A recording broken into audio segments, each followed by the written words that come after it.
Jadi sepintas saja ini memang masalah keluarga, memang sering cekcok atau mungkin bahkan ada pihak ketiga di sini. Ya, Tribuners, terkait dengan kasus penembakan yang terjadi di Lampung Tengah, kami telah merangkumnya ke beberapa poin. Yang pertama, Polres Lampung Tengah mengungkap motif pelaku penembakan seorang wanita yang masih berstatus istri sah.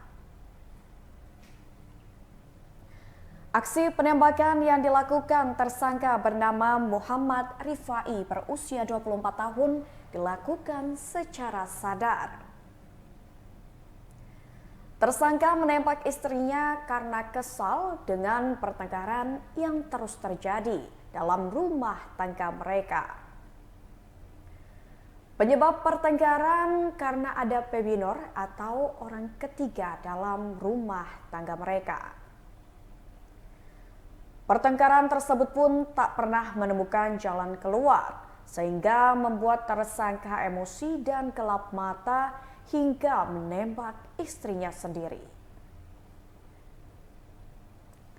Tersangka kabur usai menembak istrinya dan setelah beberapa hari, tersangka menyerahkan diri ke Polres Lampung Tengah.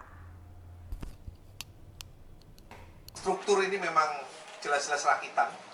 Adapun pembuatan di mana kita sedang mendalami, ya. Jadi kita sedang mendalami ini buatan mana, nanti kita akan kejar. Kalau perlu ke pembuatnya sekaligus. Jadi memiliki senjata seperti ini harganya berapa dan di mana nanti kita rilis lebih lanjut.